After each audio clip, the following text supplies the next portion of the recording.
Peter Credlin, live on Sky News Australia. Good evening, welcome to the show. There is a lot on tonight. Here's what's coming up on Credlin. News has just broken that Bruce Lehrmann has been named as the high-profile man accused of raping a woman in Toowoomba in October 2021. He has been charged with 2 counts of rape. I'll get you all of those details in a moment. All the latest too from the Prime Minister's Washington visit. Today was the main official day. President Biden, at the end of a press conference, warned Australia not to trust China, of course, at the same time as our PM gets set to land in Beijing. Farmers declare war on the federal government's agenda, hindering them, while at the same time, a former boss of energy giant AGL has called for a reality check on net zero. That's the problem with ideology over good policy. Plus, I'll speak to a doctor in London who used to work at the controversial Tavistock Gender Clinic. He says England's at risk of, quote, raising a nation of chemically castrated children. And the Education Department came under scrutiny today in estimates over exactly how taxpayer dollars are being used on Indigenous education. Now, the problem here, the department doesn't seem to know what's happening to your millions. Can you tell me what the annual salary is of the CEO, Helen Drennan? We have written to studio schools seeking information in relation to that question later, Senator. Have you We've asked that tried to make a phone call or ask any further information about it? I haven't done that, Senator. I wouldn't normally ring individual schools and seek information on the salary of their staff. They administer the millions to that school and they've got no idea. Senator Sarah Henderson, who was asking those questions, will join me a little later on. But first, credit where credit's due. Prime Minister Anthony Albanese made a fine speech in Washington today, honouring the vital role the United States has as leader of the free world. He paid tribute to, and I quote, the peace and freedom that America seeks to defend around the globe. The principle, he said, that every country, big or small, should be able to shape its own destiny and secure its own future, where the sovereignty of every nation is respected and the dignity and liberty of every individual is recognised. That, he declared, is what our alliance with the United States is all about. The PM said a shared belief that freedom, peace and equality are not just American ideals or Australian values, they belong to all mankind. Now, of course, he's right. But there's a problem there, isn't there? In fact, there are two problems. The first is that he's almost going straight from Washington to Beijing, where freedom, peace and equality aren't exactly front and centre. I mean, basically, they don't exist. So what's he going to tell the Chinese? That the Uyghurs should be released from slave labour, that Hong Kong should have restored the freedoms that his predecessor Deng Xiaoping had promised, that China's got no right to use force against Taiwan? Because if that's not his message, that speech he just made in Washington is nothing more than empty posturing. The Beijing trip is all about being there to mark the 50th anniversary of Gough Whitlam's historic visit. So it's as much about the legacy interests of the Labor Party as Australia's interests. And sure, while there, he'll presumably plead for all our exporters still subject to the capricious and unfair bans that China imposed on us, because we were one of the first countries in the world to demand an inquiry into the origins of COVID. Now, we shouldn't walk back from that, because knowing how the pandemic started, given it shut down the globe for 2+ years, well, that's critical. Churchill famously said, jaw jaw is better than war war, meaning talk between leaders, especially where they don't see eye to eye, is important. Now, given the myriad of international conferences that all key leaders attend, talking on the fringes of one of these events on neutral territory, rather than turning up to Beijing's home soil, well, I reckon that'd be far better. Because this visit at this time is giving the current Beijing regime more respect than it deserves, especially since he couldn't find time to visit Israel, or even, as far as we know, talk to Israel's leader in its hour of need. It's a worrying situation. I guess a lot of Australians would say, well, you know, why do we have an interest in this? And it's the other side of the world, and why do we care about it? But as you point out, Hamas is a terrorist organisation, the same as ISIS, as Al-Qaeda, and they're involved in attacks and Australian citizens as they travel abroad, and our interests otherwise in the Middle East come under threat when you don't challenge these terrorist groups. Obviously, there's a very significant equity for us in supporting the only democracy in the Middle East, in Israel, which is why the Prime Minister should visit and stand alongside Prime Minister Netanyahu in the same way that the President of France has, the German Chancellor, the UK Prime Minister, the US President. That's the company that we keep. We don't keep company with Iran and North Korea and Russia and people of that ilk. While in the United States, President Biden's main message to our PM has been the need for democratic solidarity in the face of dictators' aggression. And what's the main point of the Albanese visit to the US to secure the permissions we need for our nuclear submarine program to proceed so we can have a credible sovereign defence against the communist superpower? And here's the second problem for the Prime Minister. For all the government's generally steady approach to foreign policy and national security, there's a dangerous lack of urgency to boosting our own short-term military capability as the world grows darker by the day. And the government's domestic policies are eroding our economic strength, on which all of our national security ultimately rests. Now, whether it's the green mania that the National Farmers Federation today is so comprehensively attacked, or the emissions obsession that's soon going to deliver more power price hikes, further deindustrialisation and blackouts as routine. Labor just doesn't get that the mining and agricultural sectors are our main areas of comparative economic advantage. And it's that exports from these sectors, well, they prop up our whole national prosperity. Now, that's the trouble. The PM's talking strength in Washington while undermining it here at home. His words might please Washington, but his deeds, some of them at least, will only please Beijing.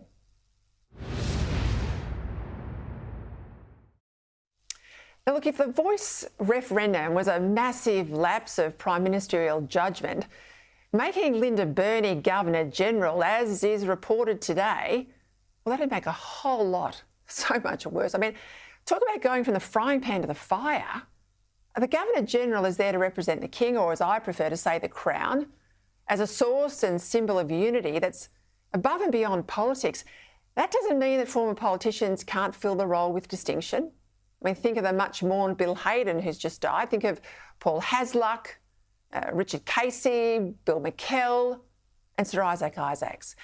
But all of them were potential prime ministers. They were leaders with serious standing. Now, Linda Burney, on the other hand, is the minister who helped turn a 60% plus vote of support for the voice in all those polls into a crushing defeat. Now, she subscribes to the full catastrophe voice treaty truth the Australian people have now comprehensively rejected. Giving her the greatest position of honour we have, making her effectively our head of state, well, that'd be a slap in the face to the big majority of Australians who decisively rejected her advocacy. Now, I can understand being there in a political office. I can understand the PM's interest in reshuffling her out of the front bench, given she's such a poor performer. But seriously, kicking her upstairs is not the way to do it. Absolutely not the way to do it. Now, I could also understand the PM thinking, you know, an Indigenous Governor-General, that might be a way to bring the country together, and don't Labor love their symbolism? But I don't agree with this. If you wanted an Indigenous leader, someone in that job to bring the country together, the Prime Minister should think about Warren Mundine. He's shown he's much more capable than Linda Burney of bringing the country together, much more on the nation's wavelength. He's no less proud of his Australian heritage as his Aboriginal one. He doesn't think our history is a story of shame. And he's got a life story that shows how people can succeed in this country if only they're prepared to have a go. Linda Burney, please not Linda Burney. She's the architect of division and failure. All right, we'll go to Canberra now for the headlines. Sky News political reporter Trudy McIntosh. A red carpet arrival at the White House. The US President welcomes the Prime Minister for the state dinner. A great deal of the history of our world will be written in the Indo-Pacific in the coming years. Australia and the United States must write that story together. A chance to strengthen the enduring alliance. We stand as close as we have ever been. Israel's ongoing conflict with Hamas the backdrop for the state visit. I'm sure innocents have been killed, and it's the price of waging a war. And I commend the President for his leadership that he has shown in the example that he has set. Anthony Albanese's next trip will be to China. Through dialogue comes understanding and comes a diffusion of tension. President Biden more strident in his language on whether Australia can trust the reset from Beijing. Trust but verify. We're going to compete with China on every way according to the international rules, economically, politically, and other ways. But I'm not looking for conflict. Back at home, the Reserve Bank governor grilled about the chances of a Melbourne Cup Day rate hike after stronger than expected inflation data. Even though we haven't raised interest rates since our last interest rate rise in June, we've made it very clear that we might need to go again. Surging petrol prices contributed to inflation, but the Treasurer is staring down calls to reintroduce excise relief to motorists. Labor is supposed to be more compassionate for working Australian families, right? So surely it's a short-term relief. We really have to think about it. Meanwhile, Australia's humanitarian assistance to Gaza now totals more than $25 million, as the Foreign Minister repeats her calls for a humanitarian pause to the conflict. The humanitarian situation in Gaza is dire and human suffering is widespread. More than 600 Australians have been able to leave Israel on evacuation flights, while 79 Australians remain trapped in Gaza. It's been proving very difficult. There are obviously many parties to this, Egypt and Israel and others. OK, now to some news that broke not so long ago. Bruce Lehrmann, he is now named as the so-called high-profile man accused of raping a woman in Toowoomba in October 2021. He's been charged with 2 counts of rape. The case has been progressing through the early stages of proceedings since January, but has not yet been committed to trial. Joining me now for the latest, our Brisbane Bureau Chief, Adam Walters. We'll caution ourselves, both of us here, Adam. Of course, this is before the courts. It's been the subject of a lot of discussion backwards and forwards in relation to naming Bruce Lehrmann. What has changed to enable his name to be put into the public domain late this afternoon?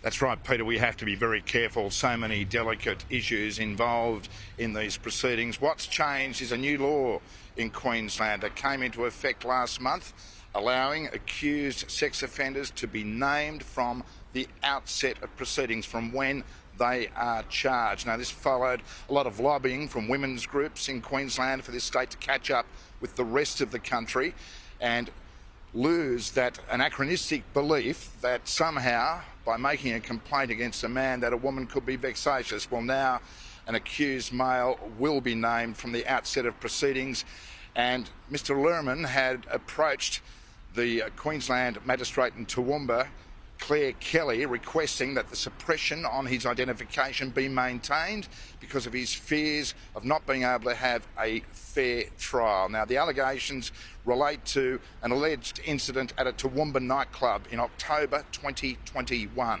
According to the police facts, Mr. Lehrmann had sex with the complainant 3 times. On the first occasion, it was consensual, but she is alleging that there was no consent for the next 2 instances of intercourse. Now, this case will be back before the Toowoomba magistrate on the 1st of November. In the meantime, Justice Peter Applegarth today has ruled that the magistrate Claire Kelly was not in legal error by enforcing the new Queensland law, Peter. Thank you so much, Adam. That's comprehensive out the front there of the courts in Brisbane. Let's go to all the other issues before us tonight. As I said, busy. Sky News senior political reporter Trudy McIntosh. I'm hoping we'll get Caroline Marcus, but we'll start with Trudy. She's across it all. Hey, we've seen those pictures, Trudy, of the main big day of this Washington visit. Now, you and I have been on these things before, plenty of hoopla. There was that state dinner, of course, at the White House. So much of this is stage managed for their consumption over there and for our consumption here. That's the nature of these official visits between leaders. Some announcements made too. We know critical minerals, for example. All of that would have been well and truly locked down before the PM even left Canberra. But those comments from President Biden on China, to me, they're the real takeout of today, because we know from here our PM is off to Beijing and he's got to do a bit of a tap dance in Beijing, coming almost straight from the US, doesn't he? Yeah, this is a hugely important visit from Anthony Albanese, not one that's unexpected. He will have had plenty of time to prepare for this by the time he gets on the ground in Beijing. He'll be the first Australian Prime Minister to go to China, be allowed to go to China is the real point here because of that diplomatic deep freeze. And that will happen in early November, in about just over a week or so. As you can see here, it's pretty close. Interesting to see our biggest ally in the United States. We're heading over to what used to be our biggest trading partner, still is, but now we know that relationship is much more delicate than it once was, given China's coercive actions against Australia. I thought the comments, as you mentioned, Peter, that Joe Biden made in the Rose Garden in that joint press conference were really clear-eyed in his assessment about China, that in every area the United States views itself in competition with China. It does not want to see an all-out conflict, but in every area we're in competition. That is not language you hear out of the Australian government. They don't speak in that way. That we know since Anthony Albanese was elected, they have successfully managed to reset the relationship, and huge breakthroughs when it comes to those $20 billion in tariffs. The release of journalist Cheng Lei was incredibly welcomed as a step towards making sure this trip happened, but hugely important for Anthony Albanese, Peter, on the ground. And look, I have to say, we don't hear that language from our Prime Minister, the Biden language about the strategic challenge of China.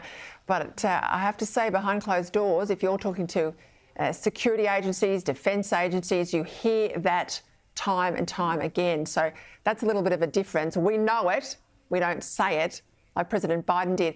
I thought it was some interesting comments too, Caroline. I'll bring you in if I can. Annalise Nielsen, of course, our Washington correspondent, she made the point that there was a bit of nervousness and disquiet in the US media, given everything that's going on in the Middle East, that there was not so much the official visit per se, but a big gala dinner that went ahead. Now, I know you can't move a leader-to-leader date diary stuff, that's too hard, but all the other elements, like the official dinner, you can move. Do you think that should have been scaled back? Well, I think there was something very jarring about seeing these leaders, dressed up in their penguin suits, and the first ladies dressed up in their glittering ball gowns when there is war in the Middle East and thousands of people losing their lives over there. There's something about the optics of that doesn't look good. I accept that if they had pulled out or demoted the state dinner to just a visit, that would have been another slap in the face for our Prime Minister, who already had to cop the American president pulling out of the Quad summit. So this was kind of a bit of a compensation for that. So I don't think that would have gone down very well, but I think he would have understood. I mean, I know they made some concessions. They were supposed to have this band, the B-52s, do the entertainment, and I think they hoped that by cancelling that and stopping that to express, respect for the people facing sorrow and pain during the war, that would be enough. But I still don't like the optics of the whole thing. I don't either, and I go ahead with the official visit. I would have nixed the dinner. Anyway, Trudy, Greens Senator Jordan Steele John did his best today to condemn Israel in Senate estimates. Have a listen. It is a complete siege. A textbook definition of collective punishment.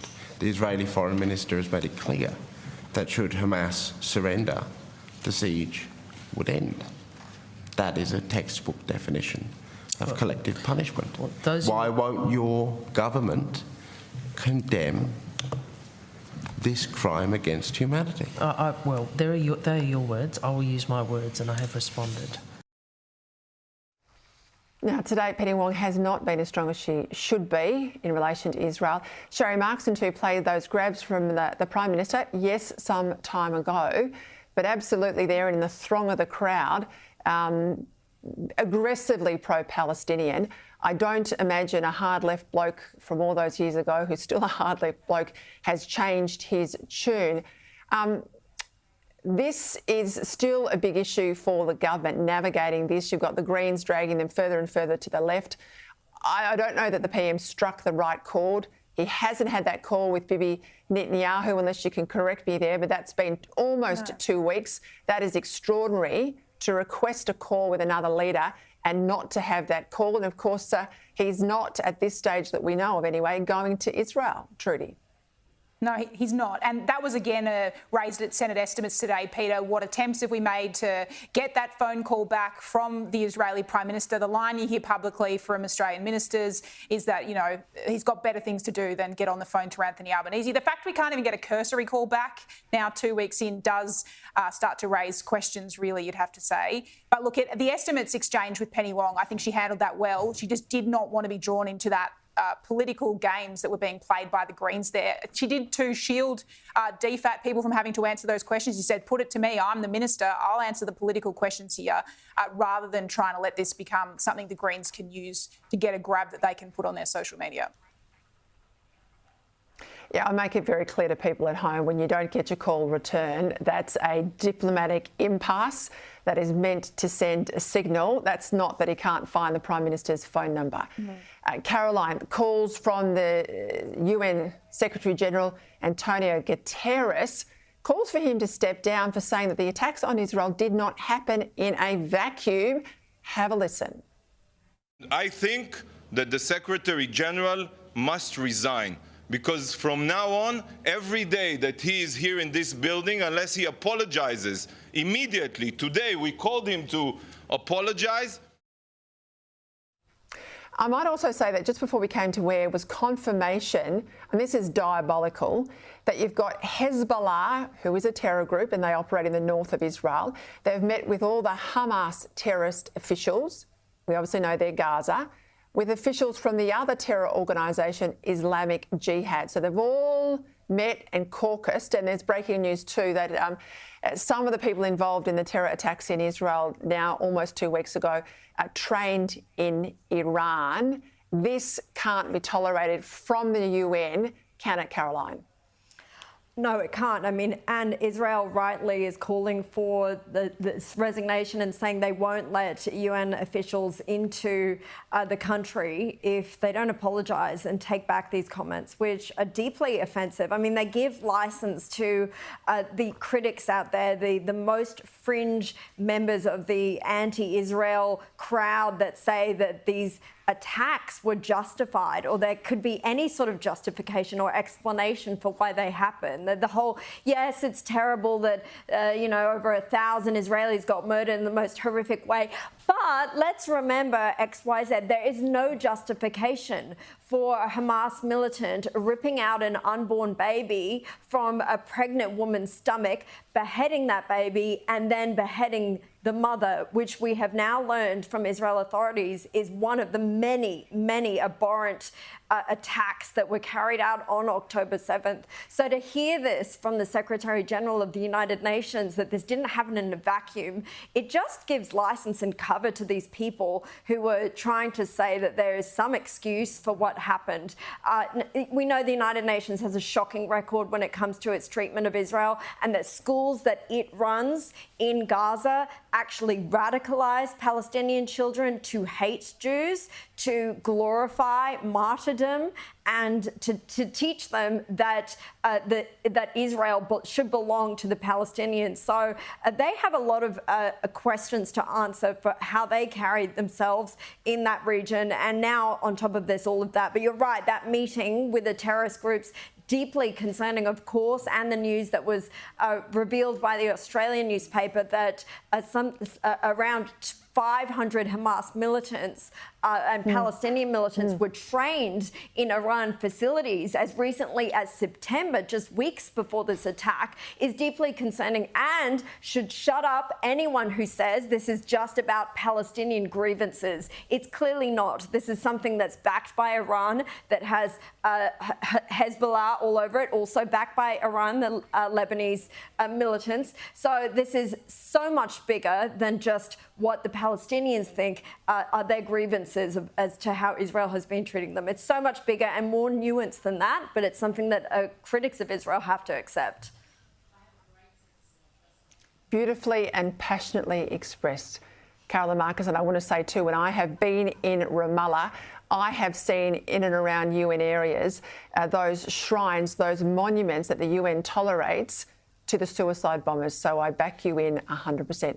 Trudy, great to have you on the show as always. Thanks for your analysis on the US trip in particular. All right, after the break, another industry warning. Expert says our transition to net zero isn't working and we're at serious risk of blackouts. Absolutely true. And those questions that our education department couldn't answer in relation to your billions. Welcome back. Still to come, serious questions about how your money is being spent at an Indigenous education charity. But first, there's no doubt our farmers are under attack. We haven't built a substantial dam in this country for decades. Properties are being vandalised with giant transmission towers to connect wind and solar to the grid. The big input costs for farmers, energy, diesel, fertiliser and more, well, they keep going up. In fact, Australia now imports most of its fertiliser because our gas prices, which is absolutely needed to make fertiliser, they're too high. Basic infrastructure, if you know anyone who lives in the regions, it's degrading. The good news, though, our farmers are standing up for themselves. Well, I reckon farmers always have, but now the NFF, the National Farmers Federation, is backing them up, announcing a new campaign called Keep Farmers Farming. And its main target is the Albanese government. Joining me now for the latest on this and more, Graham Lloyd from The Australian. What is this? I'm filled with a bit of hope here, but what's this new campaign, Graham, all about? Well, good evening, Peter. It's a significant development. I think the National Farmers Federation, like a lot of industry bodies, has been happy to walk along with government over recent years on the net zero approach.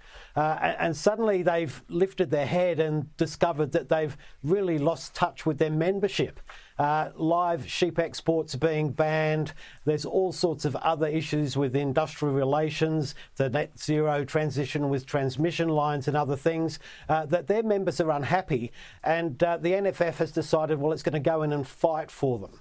And this really, when you look at what's happening with the mining lobby groups as well, this is a big pushback to government agenda.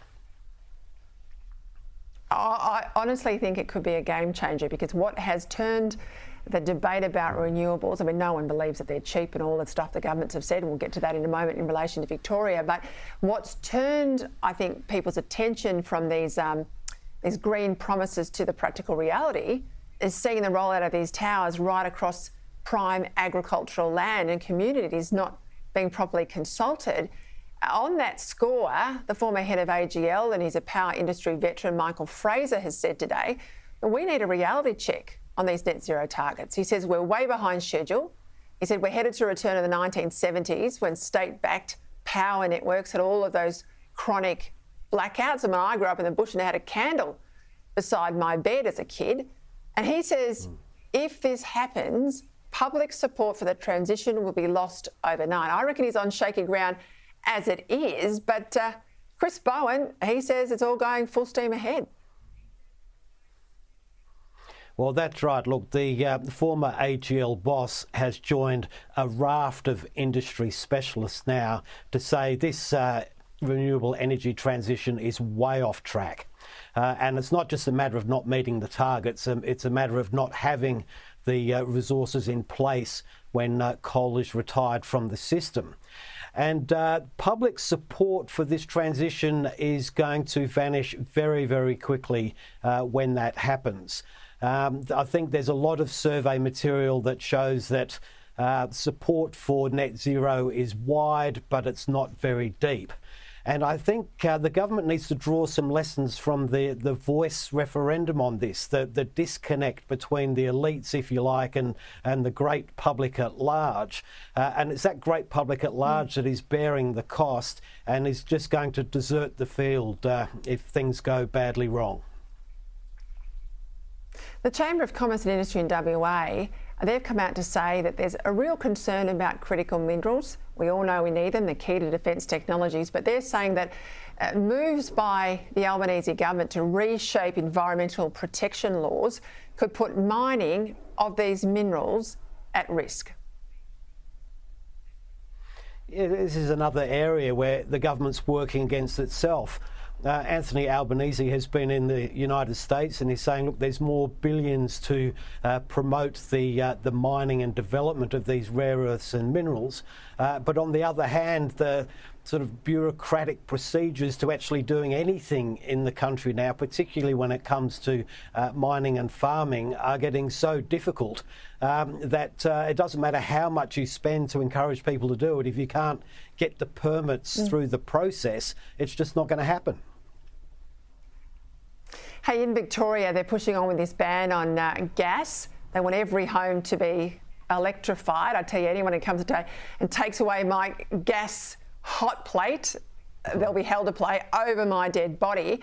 But the comments today from the minister there, the Energy Environment Minister, Lily D'Ambrosio, I mean, she honestly is taking the mickey. Have a listen to this. We know that that is good not just for the environment and emissions, but it's absolutely good from day one for reducing people's energy bills, and significantly. And the SEC is going to play a really important, trusted role in providing support and advice to Victorian consumers.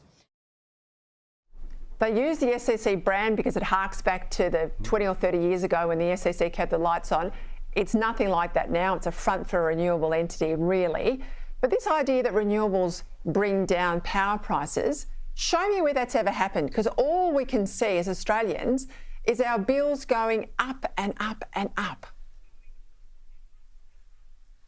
That's right, Peter. And the thing is that the more you encourage people to use electricity when you're not able to supply the amounts that are required, the price is only going to ever keep going up. And a lot of these calculations about how much can be saved in the transition in Victoria are just crazy, and they rely on everybody buying an electric vehicle, which will make up the savings, but they don't really take account of the cost of buying these technology in the first place. This really is, it's an ideological crusade, and the Green groups are falling right in behind, and they're sending messages to me today saying what we need to do is rip up all the gas pipelines to make sure we can never backslide. Graham Lloyd, thank you. We'll catch up on this again. It is not going away. Let's go now to Senate estimates today, where an entity called Studio Schools of Australia, it's an educational charity, was under fire. Here is why. Over the past 3 years, taxpayers have given the charity $16 million to cover administration costs. So administration costs, $16 million. Despite the failure to deliver 2 of the 3 new schools, it won a contract to build. Meanwhile, its chief executive, a woman called Helen Drennan, and one other executive shared $815,000 in salary over 18 months. Now, that's equivalent to around $600,000 per annum. Per annum. See why we need an audit of every dollar we spend in the Aboriginal industry. Shadow Minister for Education, Sarah Henderson, joins me now, who was asking the tough questions today in estimates. I think I might even have a grab. You put some questions to the department officials who should have the answers, but they didn't. Let's have a listen. Can you tell me what the annual salary is of the CEO, Helen Drennan? We have written to studio schools seeking information in relation to that question yourself. They don't provide that to us. They're not required to provide that to us. Have you tried to make a phone call or ask any further information about I it? haven't done that, Senator. I wouldn't normally ring individual schools and seek information on the salary of their staff. My understanding is that the CEO was travelling from her home in Queensland to Broome and then flying by charter from Broome to the Kimberley. So do you have any information in relation to those sorts of costs? No, Senator. I'm very happy if you've got information you wish to share with us in relation to any of those particular points. Very happy to take those. But we have, as I mentioned, we have written to the approved authority asking for detailed information in relation to the financial accounts, and so we'll receive that in the next several weeks. Sarah Henderson, you've been around government as long as I have. I have never seen such a lack of oversight of spending like that. The failure to acquit those grants, we're talking literally of $16 million plus. Were you staggered by what you heard? Because I certainly am. Well, absolutely, Peter, and good evening. Great to join you. I first was alerted to some deep concerns with studio schools and the Albanese government's failure to manage the delivery of Indigenous boarding schools when they cut 2 schools from the May budget. So we provided $75 million to deliver 4 schools, 3 new schools and 1 upgraded school. And suddenly 2 of those new schools were cut completely in East Arnhem Land and also the Pilbara. But there was $16 million allocated for operational costs, which seemed extraordinary. And then questions on notice, we discovered that the costs had gone up for the 2 schools that had been axed from $44 million to $120 million. Now, if I was the minister, I'd be saying, what is going on here? And scrutinising those costs, it just seems unbelievable, no credibility. Why can't this organisation deliver these boarding schools on time and within a reasonable budget?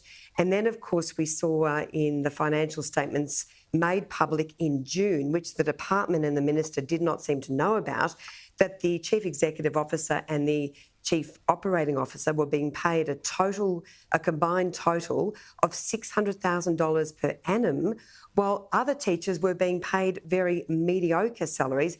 And these are in some of the most impoverished parts of the country. Sorry, I've got a bit of a problem with my earpiece. So it's just defies belief. But when I looked at this, Peter, the red flags went up left, right and centre, and this minister did absolutely nothing.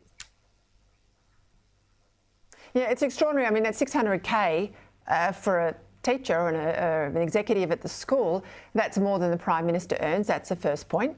Who hires anyone to fly them from Queensland across to Broome and then a private charter in and out of school? I mean, that's one a hell of a taxpayer-funded commute.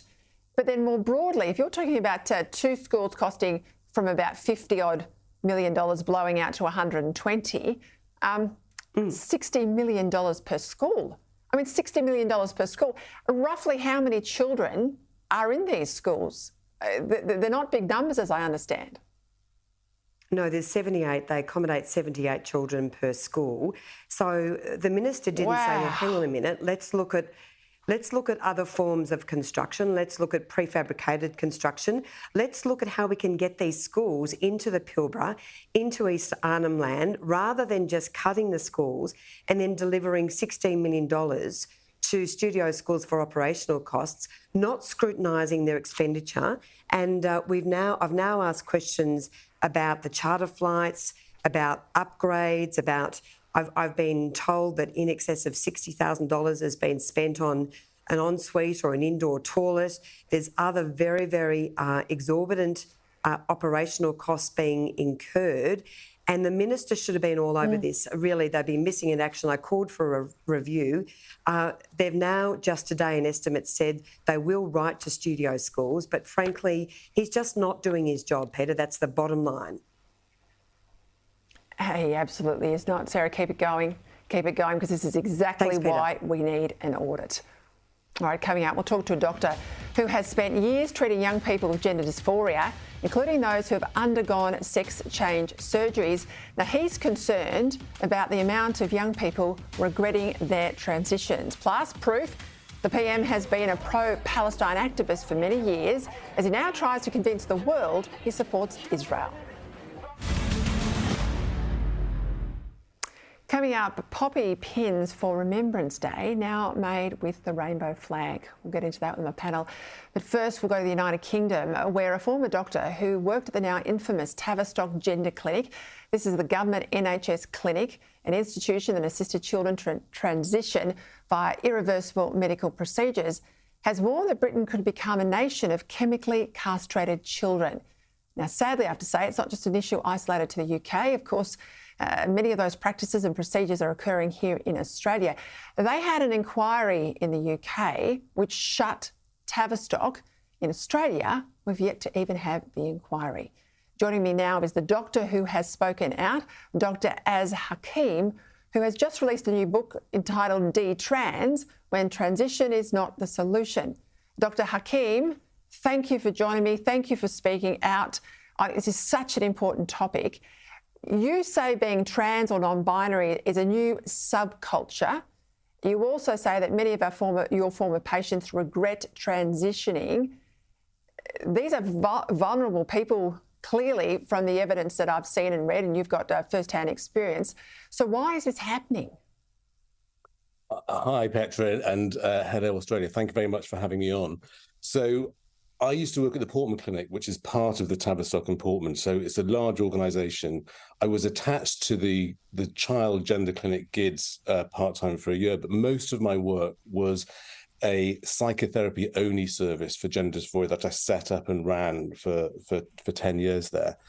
And I've been working in this field for 23 years, and my understanding has been developed from the patients I saw in depth.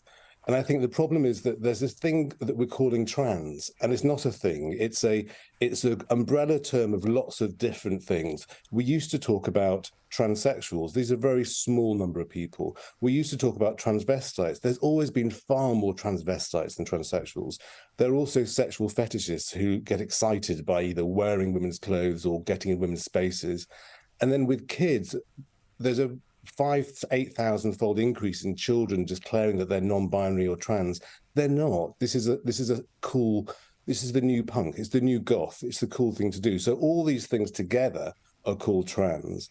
And the risk is that they're mistaken for having a certain medical condition, and they're put down a pathway of affirmation, which is merely to reinforce and collude with this notion, rather than someone like myself, who has never prescribed hormones and never referred anyone for surgery, who just does exploratory work, sitting someone down and thinking with them, okay, you're saying that you believe that you're the wrong sex. How did you get there? Show me you're working through. And it's a bit like with my maths A level, which I was terrible at school, sequential processing of information that leads you to a solution over there rather than a solution over there, and trying to sit down with the person and work out how they got there.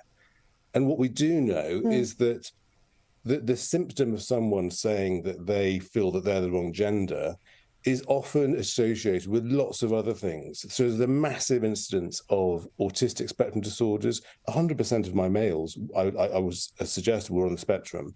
There's lots of internalized, externalized homophobia. There's lots of trauma.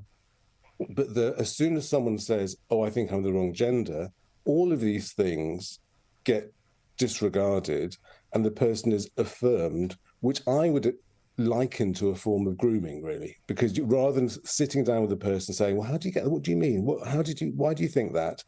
The person is told, yes, you have a medical condition, and then they're put down a pathway. And what we're seeing is huge. Sorry. I was just going to jump in and say, though, where else in medicine does a kid at 12, 13, 8, 5 say, I think this, and the medical fraternity says, okay, you think you've got cancer, well, let's just start chemo. You think Absolutely. You're pregnant, you're 4, or you must be having a baby. So why is the medical profession washing their hands of biological fact and science and all the other things that generally you would look at if it was any other medical condition? Well, it's worrying, isn't it? Because it's the only part of medicine which is not evidence-based. If you go to a doctor for any other condition, the treatment offered will be based on lots of evidence. So, we use evidence-based for everything else, but not this. So what medicine has done is it's fallen foul of ideological capture. So gender ideology, which has been pushed by lobby groups, has taken over schools, the police, hospitals, medicine, Royal Colleges of Medicine. And rather than people being taught about biology and sex, it's being replaced by gender ideology, which is not based on science, it's not based on fact. It's a social construct, it's part of queer theory, it's part of social justice theory. And from a very young age, you have schools which have been captured, where teachers are approaching gender non-conforming kids, often most of whom will turn out to be gay, and inviting them to consider whether they should be the other sex. And then when you go to a doctor... Can I just jump in there? Sorry, Dr. Hakim, I'm out of time, but can I please ask you to come back on the program? I think this is incredibly important. I've put your book out there for my audience, thank you very much, to pick up themselves and read, but let's come back and digest this again. Dr. Az Hakim there, formerly of the Tavistock and Portland Centre. Quick break, we're going to talk about the CFMEU and those remembrance poppies after the break. Welcome back. I mentioned at the top of the show the NFF, the Farmers Federation, is really taking on the government. Well, so too is mining. They've pledged to spend $24 million plus to bury the Albanese government's new industrial relations laws. Think they can? Well, last time, remember, they took on the mining tax, the super profits tax, and they won that war as well. Let's see if they can do it. Joining me now to discuss, LNP Senator for Queensland, James McGrath, and the founder of PR Council, Christy McSweeney. Christy, why are miners so uptight about these new IR reforms? Well, in a nutshell, the government's ideological agenda is against labour hire, and mining, when it engages in large projects, needs contract labour to support those projects. And I noticed that Tony Burke has said the bill has a 3-month exemption to ensure that there is not impact on the mining industry's need for cyclical labour. Well, perhaps if the Labor Party was on better terms with Meg O'Neill, the CEO of Woodside, they would go and ask her that the decommissioning of an oil platform rig takes between 9 and 20 months, and a shutdown of a major mining project can take up to 12 months. So where that 3-month figure has come from to look to appease the mining industry, to say this isn't going to affect you and your productivity, I don't know. But iron ore, 155 billion, contributing to Australia's export economy. It's about 68% of our exports is out of resources. Coal is even growing at 20 to 30% in the last 2 years. So why the government wants to go to war with the major economic underpinner of the Australian economy so desperately, I have no idea. James, I'm going to change tack, but I think this is really important coming up to Remembrance Day. The official shop of the Australian Army, they are selling remembrance poppy pins, the old red poppy, very famous, 100 plus years we've worn the red poppy on the 11th of the 11th. But they're decorating them now with rainbow flags. These are the Pride poppy pins. They're there on the website. The Veteran Affairs Minister, Matt Thistlethwaite, they've certainly been approved for sale. They're not being withdrawn in any way. What do you think should happen? I think veterans would want them gone, wouldn't they? Why do people have to keep changing things? And why do people have to keep putting their imprints on tradition? The poppies, as you pointed out, have represented those who have fallen for over 100 years, and now people want to come along and put their own little woke labels on them, their own little woke stickers, and paint them their own colours. No, stop it. Just stop it. Why do people have to keep doing this? It's just wrong, Peter. It is beyond wrong. And yes, they should be withdrawn from sale.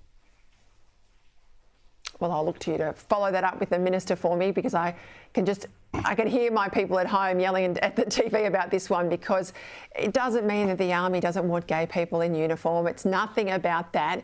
It's honouring the sanctity of the poppy. Just going back onto mining, the CFMEU, they are demanding, Christy, that anyone who turns up to a rally gets paid. So basically paid to protest. Is this the new way? The CFMEU, as we know, one of the most militant unions in Australia, isn't it ridiculous that amidst this debate of productivity and sovereign risk due to the industrial relations reforms that Labor is bringing in, we have the CFMEU, their own team, saying protesting at a rally for 4 hours is productive work and people should be paid for it.